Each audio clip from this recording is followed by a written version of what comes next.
Hi there, this is Donna Bordeaux with Campground Accounting, and you are listening to Campground Compass, the show dedicated to campground owners in an entrepreneurial mindset who seek to grow and expand in the wild and wonderful world of business. Hi, and welcome to Campground Compass, the podcast for campground and RV parks. We're here joined by Ben Quiggle from Woodall's. You want to introduce yourself a little bit? Yeah, sure. Ben Quiggle, Woodall's Campground Magazine. I'm the editor. I've been doing that for 7 years almost, so it's been a while. So it's just been fun getting to know the RV park and campground industry. I was originally a newspaper journalist, and I worked a little bit in TV, doing video work for other reporters. And I worked in Elkhart, Indiana, which is the RV capital of the world. Began covering the RV industry a little bit for a newspaper up there. Ran into the editor, the publisher of Woodall's, and he had a job opening, and that's kind of how I fell into doing this. So it's been great getting to know the industry, and I mean, the industry's grown so much since even 6, 7 years ago. It's just been amazing to see the changes. So Yeah, that's awesome. Yeah, I know you've been really experienced in the campground industry, and we're excited to get to talk to you. I know Woodall's is a great source for campground owners and RV park owners to find some great information. I see you doing a lot of good stuff there. But today we want to talk about some of the innovations in the campground industry, how we see things changing, that kind of stuff. So, what are some of the biggest innovations that you see happening right now throughout the campground industry, and how do you think they're going to affect people? yeah. So I think the biggest one, and I think everybody talks about this at conferences, is just the influx of investors, investment funds, the bigger players like Sun Communities, Equity Lifestyles, Blue Water, Northgate Resorts, some of those bigger entities that are just buying campgrounds or developing campgrounds pretty at a pretty quick pace for them. I forget how many Sun Communities has now, but their Sun Outdoors brand has just exploded in the last couple of years. And I know Equity Lifestyles has been doing some with their thousand. I keep thinking Thousand Island. I don't think that's right. But at any rate, there are two brands that they have. So I'm thinking salad dressing, and that's not right.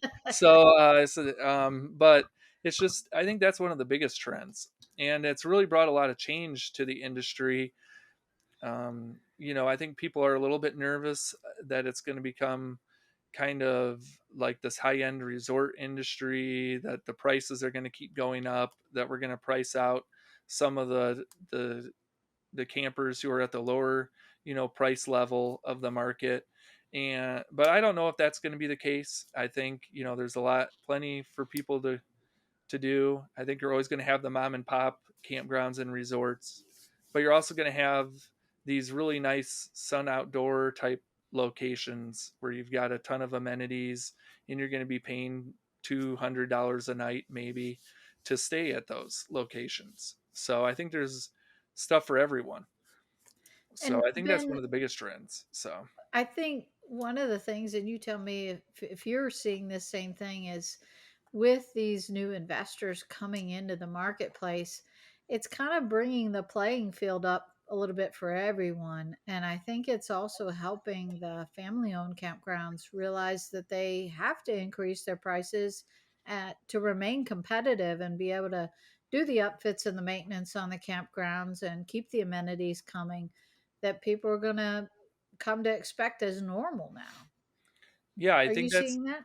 Yeah, I think that's a really good point. I think before some of this investment activity, mom and pop campgrounds had kind of gotten a little bit to where they were comfortable where they were at. Maybe, some of them weren't upgrading or keeping up with amenities as much as they could have been. Um, there's some really great places out there, but they needed some work done on them. And so I think that's really, a lot of park owners have that fire lit under them now, to where they're like, well, we've really got to do some upgrades. We've got to add some amenities. Maybe they're listening to their campers a little bit better than maybe they had in the past. And so we're seeing a lot of activity in that area as well. I mean, just the expansions, not just the new developments, but the expansions that's been going on. It's been great to see. I think as an industry as a whole, it's really helping the industry really kind of improve itself and, make take a look at the future and try to meet the camper what the campers want. So that's been great for the industry too. So And Ben, do you think you're seeing more that the younger generation that's coming into the camping guest experience world um, now will have different expectations than the traditional vision of of an older retired couple traveling in their RV? I think that picture seems to be changing as to who the new guest is. yeah, and I think there was a recent study that came out that said I think the baby boomers are only like 10-15% of the market now. So obviously they're getting older. And the millennials are starting to slowly become the largest part of the camping population. I think they're already there. So that's definitely driving some of this. When you're looking at millennials, you're looking at families, kids. They demand different things than maybe a baby boomer does, but they also have some of the same things they want. They want nice level sites. A lot of parks are going to the cement, or brick sites, with nice patios. I think both demographics want that. They want just really nice, clean campgrounds, the ability to move their rigs in and out pretty easily. So I think we're seeing a lot of that, and it is driven by the millennials. The Wi-Fi technology is important. Even though they want to be disconnected, they still want to be able to check their phones or post pictures when they, maybe in the evenings when they're relaxing in their RVs. So just those kind of things we're seeing change, and it'll be really interesting to see what like Gen Z and like I can't remember what the next one after Gen Z is, but it'll be really interesting to see um, what kind of demands those generations have. We're we're noticing that kids have a lot of buying power too. I think the KOA's North American report shows that teenagers, they're bringing a lot of buying power too, just from their parents. So their parents are giving them money, and then being able to cater to some of what they want to see at parks is important as we try to get them hooked to camping. So Yeah, especially like Absolutely.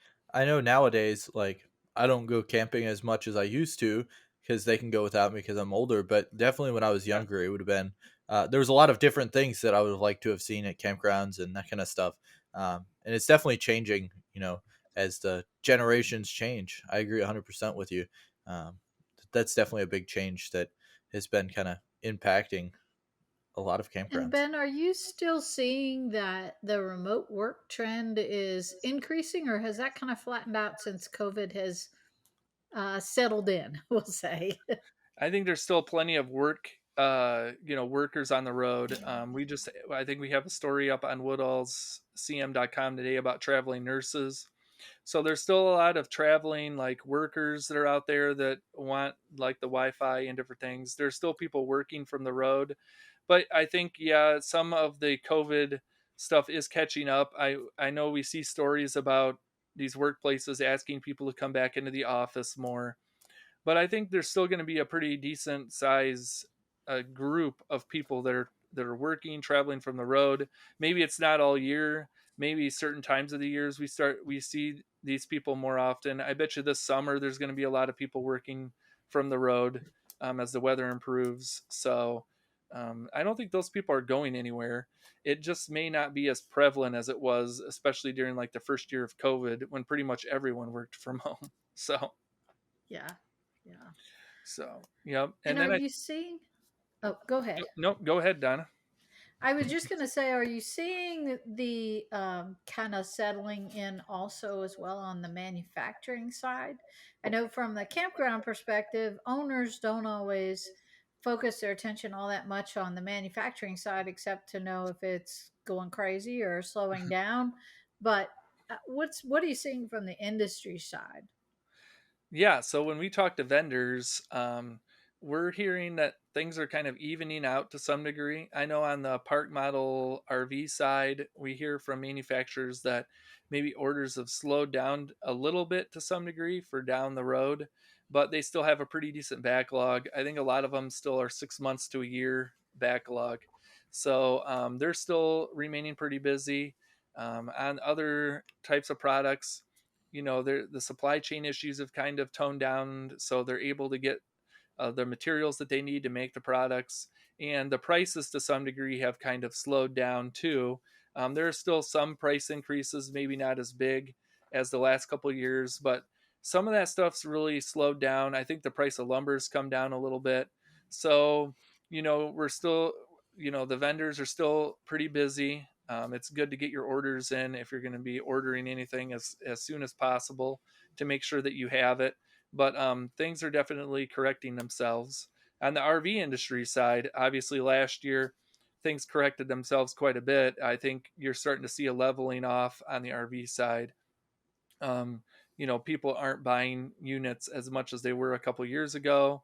I don't know how far down that'll go. I know this year it's expected, the RV shipments are expected to drop quite a bit again, but hopefully the industry reaches a point, kind of a stable point. We had the COVID highs, and I think things are going to kind of settle down. And I think to some degree we're going to have that in the campground industry too. Some parks have already reported that there's been an evening off to some degree. Obviously, parks around national parks are extremely busy, and they're probably going to remain that way. National parks are just tourist destinations. But I think, you're going to start seeing maybe, the midweeks campsites are going to be opening up a little bit more than maybe they have in the past couple of years. So that'll be kind of interesting. Some of that will be neat because I know we've been hearing complaints about from RVers saying they can't find campsites. So maybe people will be able to find campsites and popular destinations a little easier now. So we'll have to see. Yeah, I've seen a pretty big trend on most of the boards, in social media where people are talking about sites that, if somebody asks about traveling without having a reservation booked, they're pretty much like, this is not the time to do that. You No. better, especially if you're heading to like Florida or Texas in the winter, you better have a reservation or you may Yeah. be in a Walmart parking lot somewhere. Yeah, like the popular national parks too, like Arches, the Grand Canyon, Mhm. Yosemite, Yellowstone. Yeah, I mean, if you don't already have your travel booked at this point for the popular summer period, then you're probably already out of luck, and we're not even to Yeah, the end of February. So, right. I mean, you may be able to squeeze in. I haven't looked, but yeah, you're pretty much already to the point to where if you don't have your travel booked to those popular national parks, you might already be out of luck. So it's kind of crazy. I am not a planner. I don't know if you and Zach are planners. I am not a planner. Um, so I do random things, and with camping, that just doesn't work very well anymore. So Yeah, Yeah. yeah, yeah. Yeah, we plan all of our trips pretty early, but a lot of the stuff is like, oh, well, so and so happened, so um, we need to take a detour to go here. But like, that's like not something you can do. You can't just change your plans spur of the moment if you have plans nowadays. Yeah. Yeah, and I think that's yeah, really when we were talking about the millennials too. They're really getting into the boondocking, like think Harvest Host kind of things, and then they're also getting into the dispersed camping, which I think allows them to do that spur of the moment stuff. But you don't get a full electric site, you don't get the sewer with dispersed camping. You have to be more self-contained. But Harvest Host is like that too, where you have to be self-contained. So I think people are willing to do that more for a couple days, or if there's like a dream destination that they want to go to, they're willing to do that. Um, so that's really grown in the last couple of years too, and I think that'll stay alive for those spur of the moment people who maybe Mhm. are willing to do it and want to stay in that really unique site and are willing to stay without electricity or whatever for a couple days, and then maybe they'll go find a campground with electrical sites so they can kind of recharge and dump their yeah. tanks and do stuff like that. So we're seeing a lot more of that. Are you seeing any news? I've seen some peeps about Harvest Host, about some areas having some issues with zoning and regulations because they're not really a campground and it may not be permitted in the area. I'm hearing a little bit of rumbling about issues like that going throughout the country. What are you hearing? Yeah, so that's a huge deal for the industry too, is just the zoning and permitting. So not just on the harvest host side, but for the developments. A lot of developers are having issues navigating the permitting and zoning part of building these developments. Terra Mora just had to withdraw an application. So Campgrounds of America has a glamping brand, Terra Mora, and they have a resort up in Bar Harbor, Maine, and they're planning on building more parks, and they were going to build one in Woodstock, New York, and the community kind of fought back and they withdrew their application. I know Northgate Resorts has had a few of those where they've had to withdraw applications, and then just different developers throughout the country that have kind of ran into roadblocks as they tried to develop resorts. So we're seeing some of that. And then we also have like the illegal expansions, which I think Yeah. we have a story up on Woodall's today about a park in Ohio that kind of expanded themselves without getting the permit. And now they're being shut down because of the permitting issues and different things. So we're seeing some of that stuff. And then when we get into the harvest host in California, there was a county that was kind of like, hey, you can't do this harvest hosting. Um, and Harvest Host worked with them to create a process where people are allowed to host RVs in small numbers at their wineries or at their farms or at their other businesses. So they created kind of a system to do that. And those things kind of spring up from time to time. Really, Harvest Host isn't any different than parking at a Walmart. So like you've Yeah. got, they're doing dry camping. There's no hookups. You're really just parking at this business. Maybe, if you're parking at a winery, you're probably going to do a wine tasting, maybe a tour of the winery. You're only allowed to stay one night and then you have to leave. So it's Right. really not any different than a Walmart parking lot. It's just they're doing it at these smaller businesses. I think people get a little concerned that they're going to turn it into full blown camping, but that's on a different permitting level. They would have to go before zoning boards and things like that. So far Harvest Host has been able to do pretty good on their end with staying out of trouble. Hip Camp, which is another site that's kind of like Airbnb, has run into a few more zoning and planning issues than maybe Harvest Host has, just because of the way they operate and the kind of the services they have versus Harvest Host. So Harvest Host, I think, lets you know has a plan, aggressively make sure people follow the plan. Whereas Hip Camp is a little bit more self-service. You can just kind of go on there and post your site, and I don't know if the monitoring is as good as Harvest Host. So Yeah. Yeah. Yeah, there's some cool things that, you know, didn't even exist a couple of years ago that are really changing the industry and hopefully for the better. yeah, and we're also seeing, I think one of the other big trends in the industry is just a lot of these booking sites coming in.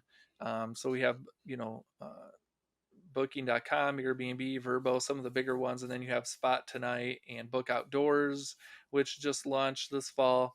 So really, um, ways of trying to get people, these booking sites so that people can find their campsites easier, and maybe even find like sold out campsites. Like the Dirt just launched their tool that allows you to monitor when campsites open up. So like if you did want to go to Yellowstone this summer, but all the sites are booked, they'll monitor it for you and let you know when a site does open up, and then you can reserve that site. So we're seeing a lot more of those too, of those types of tools, really trying to reach consumers, which is Yeah. something that the campground industry hasn't had in the past. It's been more of a, you just type in campgrounds in Google where you kind of want to go, and you have to scroll through dozens of campgrounds or RV parks to find something that works for you. So Yeah, hopefully that yeah, tool, I'm really excited about that as well because I think that's a real issue for a lot of people, both the people who want to camp as well as campground owners. Campground owners don't like cancellations either. So that seems like it would be a win-win for both the campground and the guest. So that's a good thing. Yeah, I think campground owners are, I've spoken with some campground owners that are a little skeptical of that. They don't like, you know, these things. I know automation in the campground industry is a little bit slow. Campground owners Mhm. like to control things to some degree, and they like to vet things to some degree. It depends on the park. I think some of your corporate owned parks are a little quicker with this stuff because they're more willing to embrace it, and they have like the money and the people to be able to manage those kind of resources. Whereas when you get down to like a 100 site park that maybe has a mom and pop park where they only have 2 to 3 people running it or whatever, they're a little bit more skeptical. They want to have a little bit more control. So it's a harder bridge for them to go over than maybe Yeah, some of the larger groups. But I, Yeah, yeah. and you know, good. yep, go ahead. Yeah, I think since Sun Outdoors and them are embracing this kind of stuff, though, it's kind of putting pressure on those parks to embrace it as well. So, Yeah, the fact that some campgrounds still don't have online reservation systems is just mind-boggling to me. You know, they still, well, just call up to the shop and we'll make you a reservation. Like that's like that shouldn't even be an innovation like anymore. That's like that road has passed like a long time ago, and there's still campground owners that are like really anti online reservation system. I just don't understand it. and we've talked about that on our show, WCM's Park Update, just a little bit about that. Um, I mean, it works for some people. Like I always tell the story when I lived in Indiana, I lived like 10 miles away from a campground that I didn't even know existed. Like they're out in the middle of nowhere, as much as you can be out in the middle of nowhere in Indiana. So they're out in the country, and I ran into this woman at a conference, and she was telling me about her campground, and then she was telling me where it was located, and I was like, there's a campground there? And they don't really have a website, they don't really have a social media presence, they didn't do online reservations. But the woman was telling me, her park was full, they had people wanting to come in that they couldn't even fit in to the park. And so they were making it work for them. It's just, down the road, what happens if the sites start emptying out? You have to have some sort of marketing plan. Online reservations are really what people want to see. um, it's great that it doesn't, maybe some parks have success and they don't need it, but I would have to imagine down the road every park's going to have an online reservation system at some point. Some are just kind of slower than others to adapt. I know when I reserve a site, I don't like to call people. So, if I have to Mhm. call, then I'm just going to skip over you. So, Yeah. Yeah, it's the And same way here. I guess we'll just same have to see if same this here. internet thing sticks around. Well, and the other thing with the parks who kind of lag in that technology, the one disservice they're doing to themselves, and some people don't have place a high priority on this, is when they're selling their park, it's not going to be valued as high. yeah. Um, Yep. it's you're leaving all the potential for the next owner rather than taking advantage of that potential. And there's also a lot of savings of your lifetime Yeah. by using those tools and leveraging that instead of having to be tied to the campground 100%. Let the tools help you. Yeah, yeah, and I think, on the value side, when somebody's coming in to buy your park, if you don't have those tools in place, then they're on it, that's in their brain, they're thinking, well, I'm going to have to pay for this and this and this. So, that's definitely going to drag down your price, if Right. because more than likely when somebody's buying a park nowadays, they're definitely going to upgrade it to an online reservations. They're going to be looking at a website, Facebook. A lot of investors nowadays aren't looking for, no website presence and Right. call in reservations. That's not what they're looking for nowadays. So Yeah. it's great that it works for some parks. And I remember growing up before cell phones and not having a cell phone and being able to leave my house and not have to worry about people calling me or no emails. It was great. I mean, Yeah. kids nowadays just don't realize how freeing that kind of is to some degree. Yeah. But that's just not the way the world is nowadays. And I think even that park in Indiana, if you ask some of the people that regularly go there, because I think a lot of their campers were long time campers, that have been going there for a long time. I think to some degree they would even like automation. It just makes their lives a little easier. So, Yeah. yeah. Yeah. So, like, how long have I forgot what I was going to ask. I don't. I honestly have no clue what I was about to ask you. That happens to me too. And I'm horrible with names. So I can't I even am pronounce too. your last name. Bordeaux. Bordeaux. Bordeaux. Bordeaux, okay. You got it. You got it. So, um Yeah, but anyway, the innovations. There's a lot of things that you know campground owners just take things for granted a lot of times for how much time they could be saving. And we talk a lot about freedom days. That's one of our new metrics that we're using to measure how successful a park really is. And like there's a lot more opportunity for freedom days when you have an online reservation system or when you're not tied to being in the shop at your campground and having to answer the phone every day. There's a lot more opportunity. uh, Yeah. We but yeah. just talked yeah, with one of our owners who um, several years ago they were pretty much tied, like they didn't leave for a day. And if they did, like the cell phone, the phones were forwarded to their cell phones, they were tethered to yeah. that campground. And one of my customers just went on a 1 month trip out of the country. No, Wow. that he didn't even take his laptop.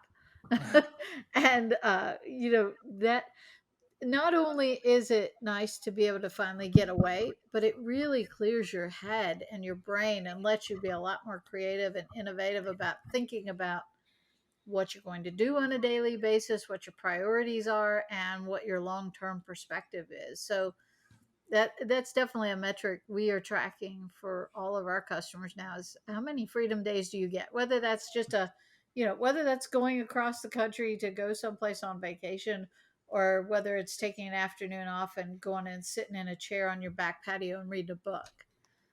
Yeah, and I think it's important to note too that automation doesn't completely like fix everything. Like there's still issues with Right. automation. I know, if you're on Mark Kep's Facebook page for campground owners, you hear the frustration from people all the time. When they're using different reservation platforms.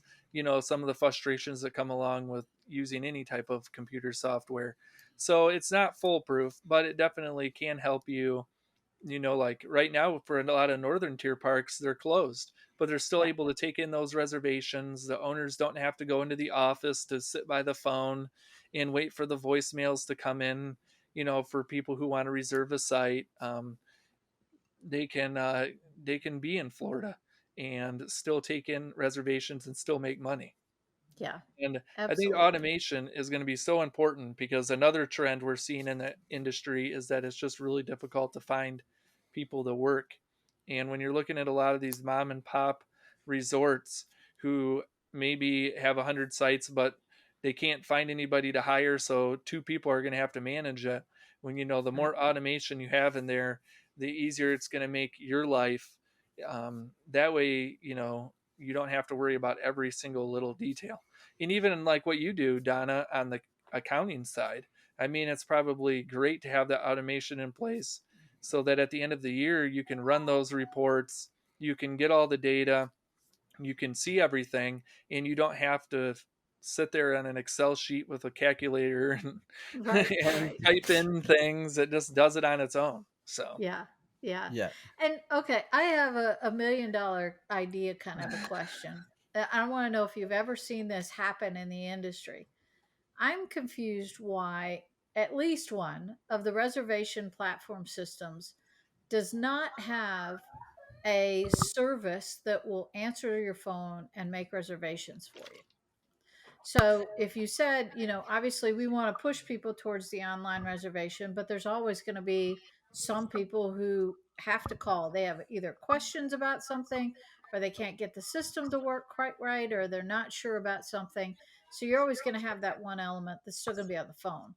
But what if, and I'm just pulling names out of the hat, a Camp Spot, a Resnexus, a Stay List had a centralized service of a person who completely understands their software and could take calls to help people manage a booking. Yeah, and I think it's odd that you mentioned that because KOA does have something like that. They have like a call Right. center. And I know at one point when we interviewed the call center, they were thinking about expanding into non KOA parks. I think there's still the majority of them are KOA. But yeah, I don't know why they don't do that. I don't know. Maybe it's a financial reason. It's interesting that there's that hasn't been like a private company that's come along that offers like a call center opportunity. I think maybe the reservation systems are just trying to get people to not call in at all. So maybe Yeah. maybe that's the idea. They're like, well, if we don't offer it, then maybe we can steer more of them towards the online reservations. I don't know. I don't know if campground owners would like that either. I know some of them just like being able to talk to the campers. So Yeah, but that situation where you say I need to go out of town, yeah, if I've yeah, had an emergency situation and I have to leave town, or I just need a break, I'm going to go on vacation for a week or take a long yeah, weekend, but I don't want to have this ever looming concern in my head, like, oh my gosh, there's people calling and nobody's answering, or I yeah, have to listen to the voicemail 5 times a day to catch all these calls and return them. Um, I don't know. It just seems like even if it was an incidental use kind of thing, maybe you bought a certain number of hours. We've all heard about subscription plans for different levels of support. yeah, It seems like that would be an idea that could really be useful, and especially some of these newer parks that are using the investor groups to open. They don't always have a lot of staffing, and they don't always have a lot of experience in how that's yeah. supposed to work. That could leverage that experience quite a bit. Yeah, definitely. And I would imagine that's an advantage that like Sun Outdoors and some of these larger groups have too, because I Right. know Sun Outdoors has some sort of call center. So, when you call them, you're always going to get someone, Right. um, whether they're at the park or not. So Yeah. that is kind of an interesting idea. Um, maybe somebody will start something like that. Maybe Zach can start something. Like it can be a call center. I There Uh, you don't know if go. he wants to talk on the phone that much. I think one of the other things too is keeping your reservations open all year. I think we're seeing Yeah. more parks start doing that. There are definitely still parks that only open their reservations at certain times.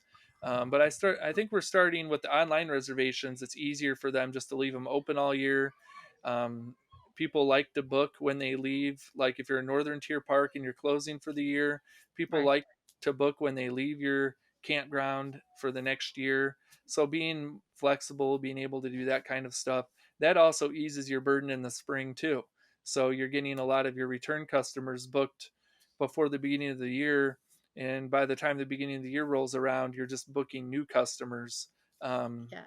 so And that that kind of stuff can I think also be helps. a cash flow advantage in that off season when your cash is kind of the spigots turned off. That can still be coming in if you're keeping those reservation systems open throughout the time when you're closed. Yeah, I think COVID really opened everyone's eyes to um, you know the deposit situation too for the industry. I think a lot of Yeah. people have really clarified their reservation, deposit policy, cancellations. So I think that's been Mhm. really great for the industry too. Just being able to clarify that because I know a lot of parks ran into issues during COVID, and I know some parks were like, "Well, you already paid the deposits." We're not opening, but we've already spent your deposit money. I don't know if Yeah. that's the best way to run a business, but I know some campgrounds ran into that issue where they're like, we can't give you your deposit back. We don't have it anymore. Right. So I think clarifying that's been really great for the industry too. So, Yeah. Well, I know we are actually headed up in the New England area this summer. This is our third year in a row trying to get this trip in.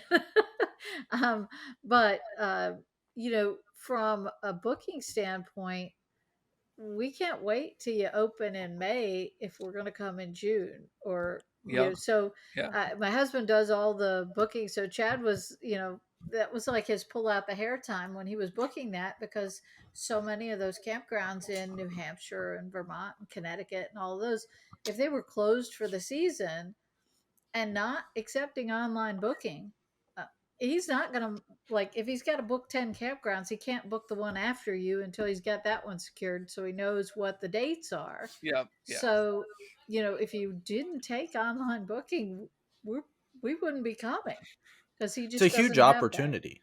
Yeah, Yeah, it's a yeah, huge it is. opportunity that you're missing out on. yeah. Yeah. And I think that's where like the systems kind of benefit too, like KOA and Spacious Skies and stuff, because you can go on there and book, you can go on there and plan a trip like that all on one site. So Right. like I know Spacious Skies has a trip planning tool that you can Hmm. go on there, look along the eastern seaboard, which is mainly where their parks are located, and you can be like, well, I want to go here, here, here, and here, and they will show you the Spacious Skies parks that are near there, and you can book all of them. They can show you Right. what sites are available. KOA does the same thing. So that's kind of an advantage that those systems have too, to where they can attract people. It's just really easy. So finding ways to do more of that in the industry is nice, or finding ways to engage, like if you're a private park, if you're just a single park, finding ways to engage with trip planning tools like that. I know they have like the Dirt has a planning tool, and different things like that where you can pop up when people are looking to plan a trip like that. So Yeah. Yeah, and I know in a future podcast, we're recording it, I think this Thursday or something like that. We're talking to TJ from Campsite 360, yep. and I know that's like we looked at his software at Carolina Arvik, and that was awesome. All the different features, how you could see every little part of the campsite, and that kind of stuff. And that can really be helpful with the online booking too, so you know exactly what you're booking. Yeah. And Right. Yeah. And I know Mark Kep from Campground Views has his campground virtual tours that Hmm. offer that kind of similar service, maybe a little different as well. And those are just the kind of tools that people want to, too. They want to be able to see their sites before they book. They want to be able to figure out whether their Class A rig is going to be able to fit into a site, if there's tree limbs. Um, you know, as we get into the EVs, which we didn't even touch on, the electric vehicles, people are going to want to know, do you have charging ports? Are they operational? What's your policies for EVs? Can I plug in an EV at my site? Um, you know, all that kind of stuff. So the more, I think, COVID has kind of pushed park owners to be a little bit more open about their policies and what they allow and what they don't allow. And so campers are a little bit more prepared when they come. It makes things a lot easier for the owners, and it makes things a lot easier for the campers. So, hmm. Just real quick, let's touch on the EVs. Just real quick, like, what do you think the EV kind of situation is going to be coming up?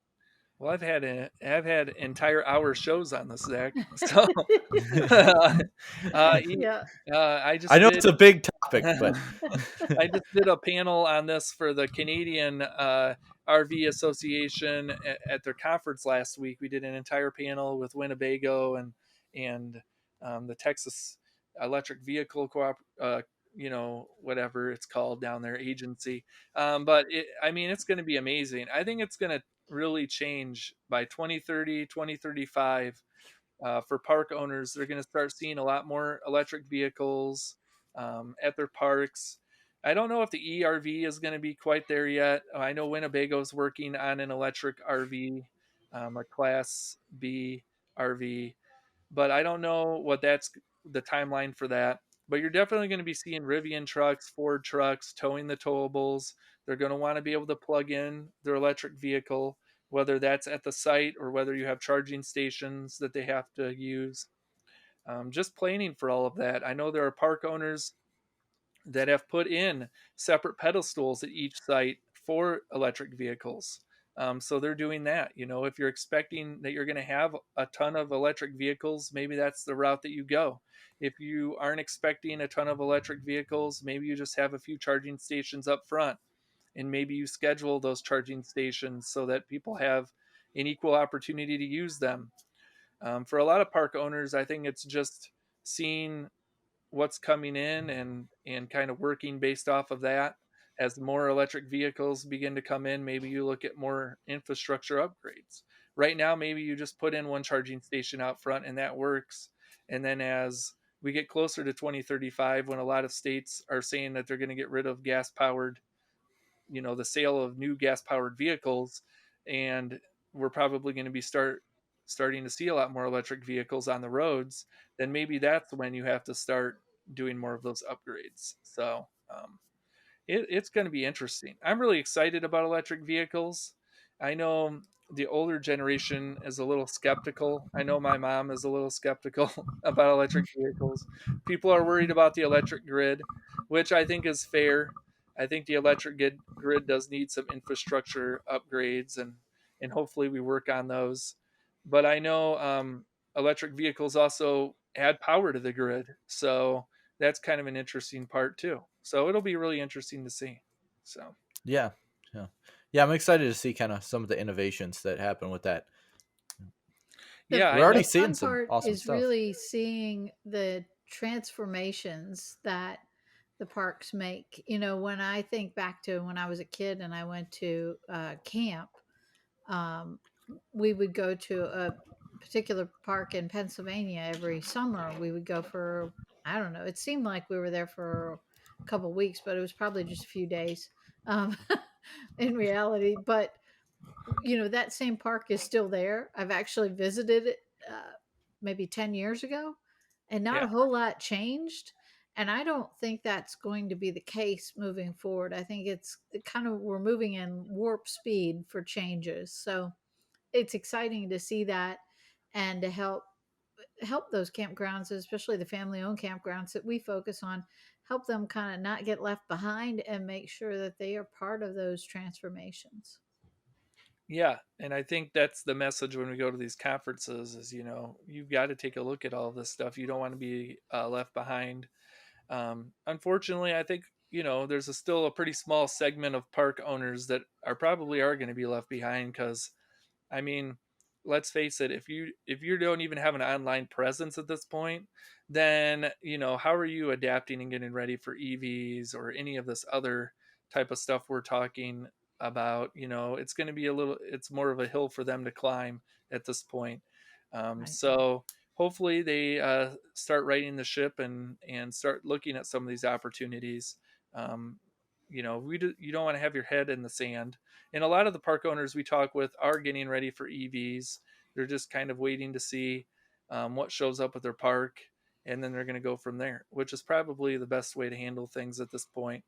I know where I live in southern Michigan, you hardly ever see an EV on the road. So probably parks around me aren't going to heavily invest in EV technology yet because they're just not seeing them on the road. Whereas if you're out in California, you're probably going to upgrade a little bit quicker. So, Yeah, I think Yeah, those closer to metropolitan areas. yeah, yeah, Um, I know here since we're right near Charlotte, so there's a lot of Teslas, and I'm just starting to see a few Rivian trucks popping up around here and that kind of stuff. So yeah, there's a lot more electric vehicles, and yeah, it's changed so fast. Like it's like they just came about and they're already blowing up. yeah. yeah. Well, I think it depends on the income level areas too. Where we used to live in Hmm. Indiana was a little bit higher income level of an area than where we live at now in southern Michigan. And we used to see Teslas all the time when we lived in Indiana. So since we moved here, we hardly, I mean, I think I've seen one or two driving around town. There's no charging stations around here. You have to have like your own charging station. And it's really difficult to get farmers to Yeah. do an EV. I mean, they got the really nice Ford truck, they got the Rivian trucks, but when you talk to farmers, they want the big diesel. They like Yeah. the sound it makes. So maybe there's like a diesel like sound filter they can put on a Rivian truck. You know, Maybe. because they like to just tear through town and make a lot of noise. So, We That's have how a it lot goes of in the that on the country. fringes here so, too. so Yeah. Yeah, yeah. I know at school that's like it. It's surprising because like half of the people are in trucks, but they're like all like that. yeah, They're yeah, yeah. So, Yeah. yeah. We're in the land of squatted trucks, so I don't see electric squatted trucks coming soon. so Yeah. Well, Awesome. anyways, we've covered a lot of great topics here today, and I'm really glad that we got to have you on. Yeah. Um, and yeah, we'll hopefully we'll do it again sometime in the near future. So, uh, yeah, we're glad It to was have great you, and talking with you, Ben. Yeah. Nice. yeah, Great talking with you guys too. So yep. Alrighty. So y'all can check us out on at Campground Compass on pretty much any platform: Facebook, Instagram, YouTube, TikTok. At Campground Compass Shorts on YouTube. Although we're not really doing that anymore. It's mainly just on the main channel now. At Campground Compass Clips on YouTube as well. You can check out all of our mini clips of all of our podcasts, as well as on Instagram, Facebook, anywhere you can check us out at Campground Accounting, campgroundcompasspodcast.com if you want to check out the website. If you want to email us, you can email hi at campgroundcompasspodcast.com. It'll reach both of us. So you can reach out to us that way. And that wraps us up. Great to have you. And we'll see y'all next week for another episode. thank you. Thank you for listening to Campground Compass. I'm so glad you joined us. Check out the show notes and more of our seasoned advice at campgroundcompasspodcast.com. While you're there, be sure to explore the archives for previous episodes. And if you never want to miss a single audio adventure in 4-season business growth, subscribe to this podcast here and on YouTube. If you like what you're hearing, please consider leaving us a positive review on iTunes. It would be very much appreciated. Friends on social media, check us out on Instagram and Facebook at Campground Compass. Until next time, stay savvy.